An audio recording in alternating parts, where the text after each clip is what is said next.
Everyone at Riverside High School thought Jessica had a perfect life. She was popular, beautiful, and always smiling. She came from a wealthy family, wore designer clothes, and seemed confident in every situation. Her social media accounts showed an enviable lifestyle: parties, vacations, expensive restaurants. However, behind the carefully curated images, Jessica was struggling with severe anxiety and depression.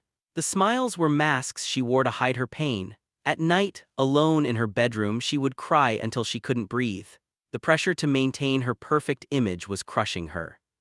Her best friend, or so everyone thought, was Amanda. They had been inseparable since middle school. However, their friendship had become toxic. Amanda was competitive and manipulative, constantly making subtle comments that undermined Jessica's confidence. "That dress looks good on you," Amanda would say, "even though it makes you look a bit wider than usual." Jessica knew these comments were harmful, but she didn't know how to end the friendship without causing drama.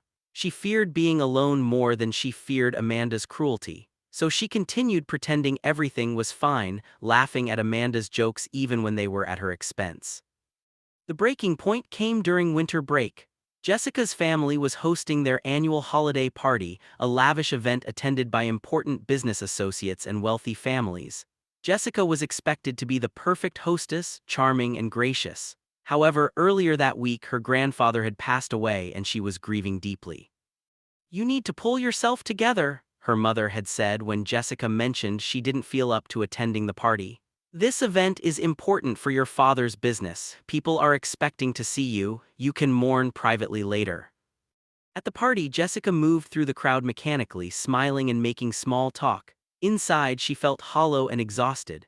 Amanda was there, of course, drinking champagne and flirting with guests. She pulled Jessica aside at one point and whispered, "You look terrible. Your makeup can't even hide those dark circles. If you're going to be depressed, at least try to hide it better."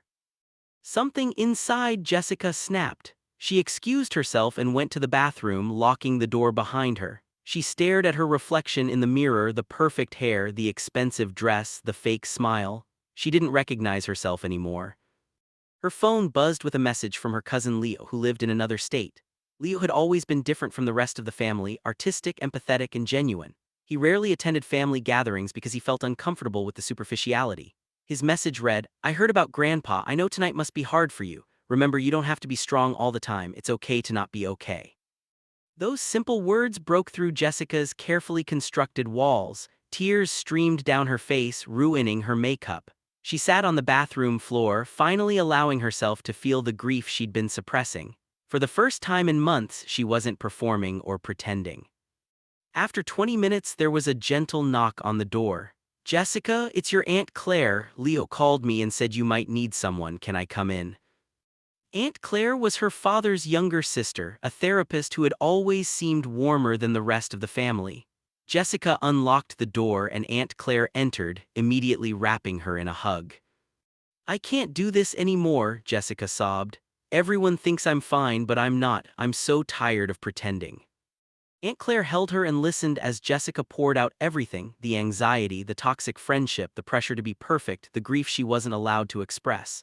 When Jessica finished, Aunt Claire said something unexpected. "You've been incredibly brave, but you've been brave in the wrong way.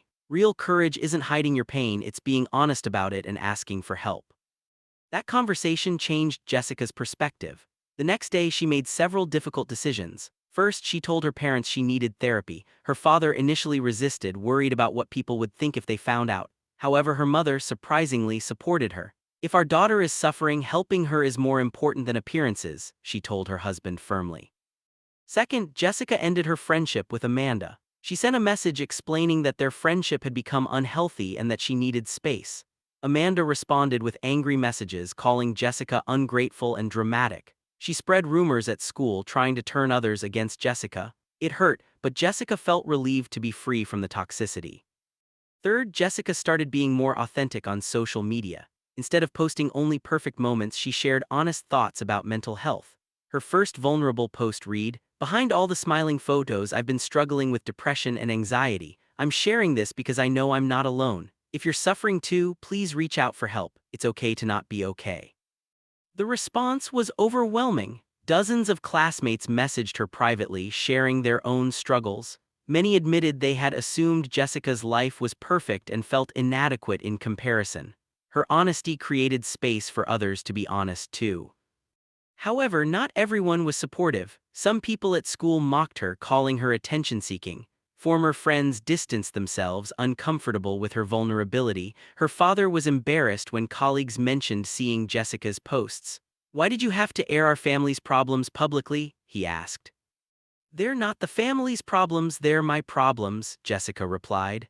"And I'm not ashamed of them anymore. If sharing my experience helps even one person feel less alone, it's worth any embarrassment you might feel." Therapy was challenging but transformative. Jessica's therapist, Dr. Martinez, helped her understand that her worth wasn't determined by others' perceptions. She learned coping strategies for anxiety and gradually reduced her dependence on external validation.